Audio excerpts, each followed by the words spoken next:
Mi padre intentó venderme. Hola, soy Sara, y soy francesa. Pero más allá de la nacionalidad, si te dijera que mi vida empezó con una mentira, ¿me creerías? Mi historia no tiene un principio claro, ni un momento definido en el que supe la verdad. Todo comenzó con un vacío, algo que ni yo misma supe identificar hasta que crecí.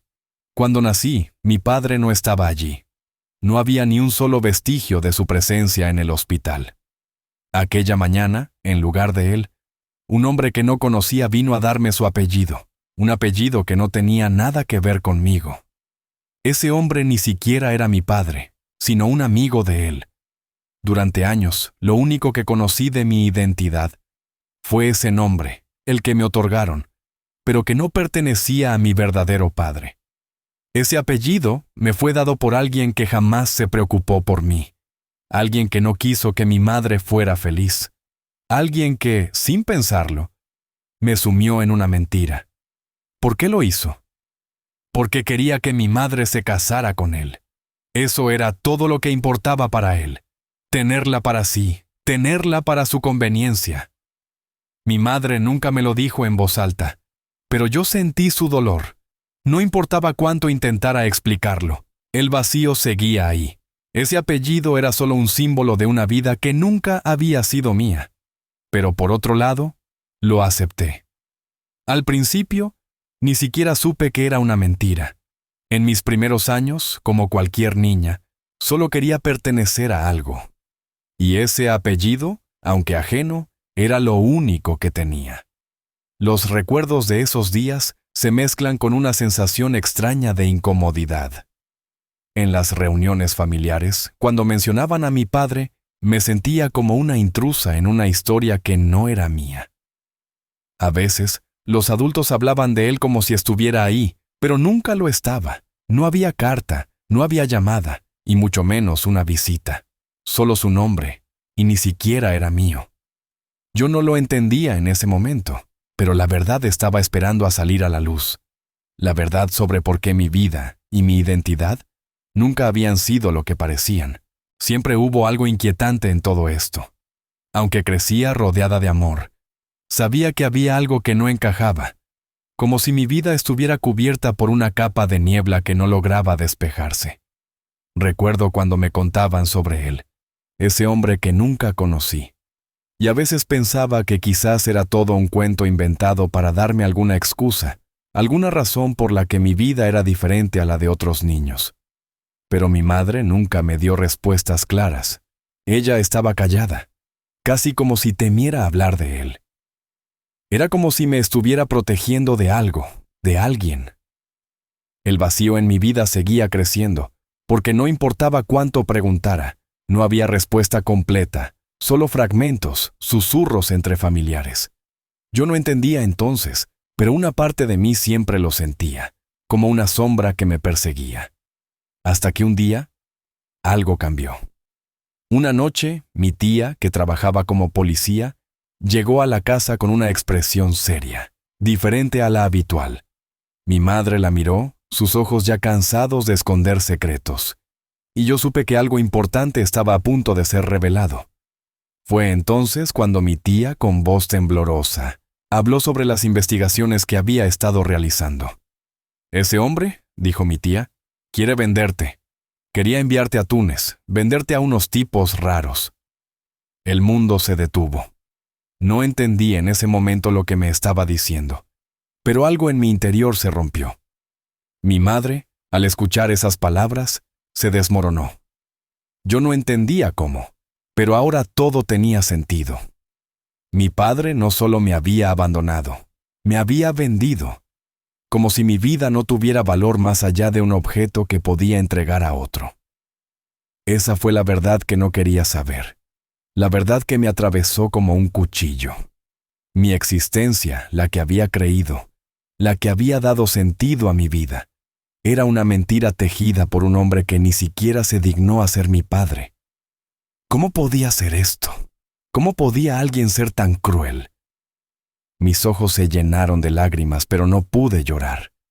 Estaba tan confundida que ni siquiera me dejé sentir el dolor. Lo único que supe en ese momento fue que tenía que entender todo. Necesitaba saber más, cada detalle. Necesitaba saber por qué. Y sobre todo, necesitaba saber cómo salir de esa trampa que mi propia sangre había tendido para mí.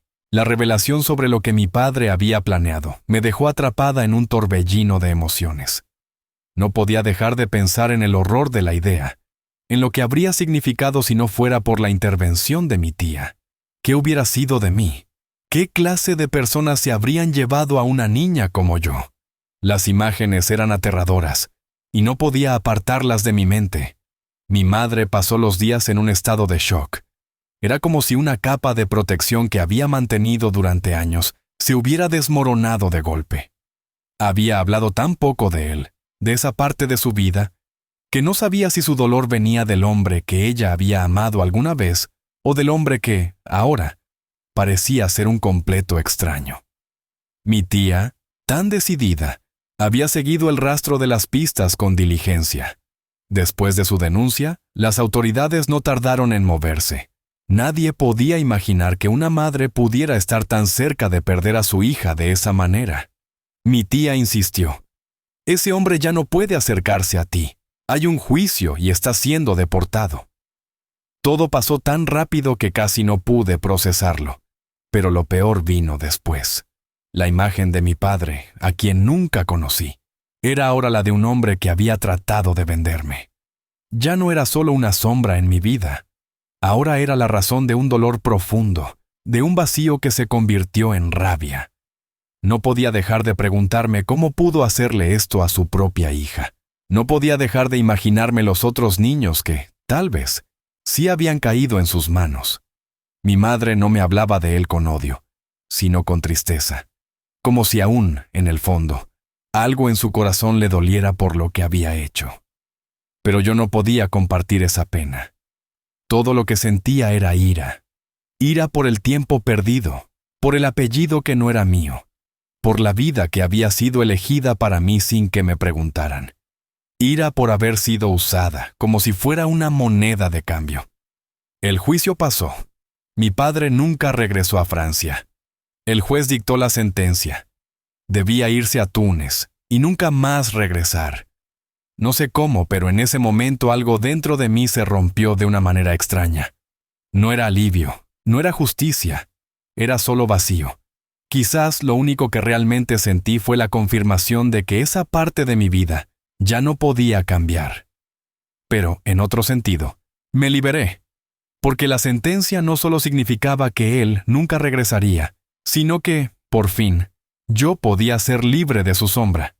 Mi tía había hecho lo que mi madre no pudo, y aunque no entendiera del todo las implicaciones de todo esto, entendí que, por fin, podía ser yo misma, sin estar atada a esa historia que nunca había sido la mía. Después de todo, el juicio no cambió nada de la manera en que esperaba. Pensaba que cuando él fuera exiliado, sentiría un peso levantado, pero la verdad es que sentí un vacío aún más profundo. Ahora sabía que mi vida nunca sería normal, que no habría un regreso a lo que alguna vez imaginé. Ya no tenía padre, al menos no el que me habían dicho que tendría. Pero eso, aunque doloroso, era lo único real que podía aceptar. Mi madre me miraba en silencio, sabiendo que mi vida no sería igual. Pero no había mucho que pudiéramos decir. Ella era una mujer rota por tantas pérdidas, y aunque trató de consolarme, nunca encontró las palabras adecuadas. Sabía lo que había perdido, y sabía que yo también lo había perdido. Pero ambos estábamos, de alguna forma, aliviados. Aunque el dolor era innegable, ahora estábamos libres. Mi madre, por fin, podía vivir sin la amenaza de ese hombre. Y yo... bueno, yo comenzaba a ser dueña de mi destino. Fue entonces cuando la cuestión del apellido volvió a surgir.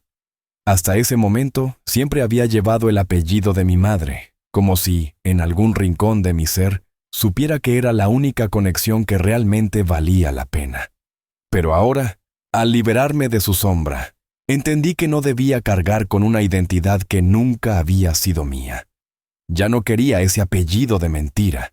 Ya no quería vivir bajo el peso de un hombre que ni siquiera había intentado ser mi padre. Entonces, fue cuando decidí, sin dudar, tomar el apellido de mi madre como el mío, sin más dudas, sin más fantasmas del pasado. Ese apellido que siempre me había pertenecido, ese apellido que representaba el verdadero lazo de mi vida, mi existencia, el que no era una mentira. El cambio no fue inmediato. El papeleo, las autoridades, los trámites. Todo fue un largo proceso, pero cuando finalmente recibí los documentos que confirmaban mi identidad, no pude evitar sentir que mi vida había dado un giro definitivo. Ya no era la hija de un hombre que nunca quiso estar allí. Ya no llevaba un apellido que no significaba nada para mí. Ahora, llevaba el apellido de mi madre, el único apellido que siempre había sido genuino, el único que me pertenecía realmente. Y aunque el pasado no se borraba con un cambio de nombre, al menos algo dentro de mí volvió a sentirse entero. Ya no era una víctima de una historia que nunca quise vivir. Ahora era Sara, una mujer con una nueva identidad, una mujer que finalmente podía tomar control de su vida. Me miré al espejo y por primera vez en muchos años, me sentí tranquila. No por el juicio, no por la decisión que tomó el juez, ni por la condena de un hombre que nunca valió la pena, sino porque, por fin, había encontrado mi lugar, el único lugar al que pertenecía. Ahora, todo parecía haber encajado en su lugar, aunque nunca de la manera que había imaginado. El dolor no desapareció de inmediato, pero, con el tiempo, se convirtió en algo que podía llevar conmigo sin que me definiera. Sabía que había vivido una mentira, pero también sabía que, finalmente, la verdad había salido a la luz, y con ella, una parte de mí había renacido. El tiempo pasó, y las huellas de lo que había sido no se borraron por completo. Todavía había momentos en los que me encontraba pensando en mi padre, en lo que podría haber sido mi vida si todo hubiera sido diferente. Pero no podía cambiar el pasado, y mucho menos a la gente que no supo darme lo que merecía. Lo único que tenía ahora era el presente, y la decisión que había tomado al final, ser yo misma. Con el apellido de mi madre en mis documentos, comenzó un proceso de reconstrucción. No era solo un nombre lo que había cambiado. Yo misma había cambiado. Mi mirada hacia la vida había cambiado. Ya no era la niña perdida que no entendía por qué su mundo era tan diferente al de los demás. Ahora, podía mirar al futuro con la cabeza erguida. No necesitaba buscar en los recuerdos para encontrarme, porque por fin me encontraba en el presente. No había una gran celebración, ni una fiesta para marcar el cambio. Era una cuestión interna, algo que se sentía en lo más profundo de mí. Mi madre, aunque todavía cargaba con el peso de su pasado, comenzó a sonreír más. Nos hicimos más cercanas, porque ella también había encontrado de alguna manera una nueva libertad. Ya no había una sombra que nos persiguiera. Ahora podíamos, por fin, vivir sin las cadenas de lo que nunca fue. Y aunque la vida no me ofreció respuestas para todo lo que había ocurrido, me enseñó una lección fundamental. La verdad siempre tiene la fuerza para liberarte, incluso cuando te parte en 1000 pedazos. Yo ya no era una víctima. Ya no llevaba el nombre de un hombre que nunca quiso estar ahí. Ahora, con el apellido de mi madre, llevaba la fuerza de la mujer que siempre me dio la vida, la que siempre estuvo ahí para mí. Cierro los ojos, y por primera vez en mucho tiempo me siento en paz. La mentira se disuelve con el paso del tiempo, pero la verdad, esa, permanece. Ahora, el futuro es mío para tomarlo, para reconstruir mi vida como quiero. No hay más mentiras, no hay más sombras, solo la realidad de ser quien soy.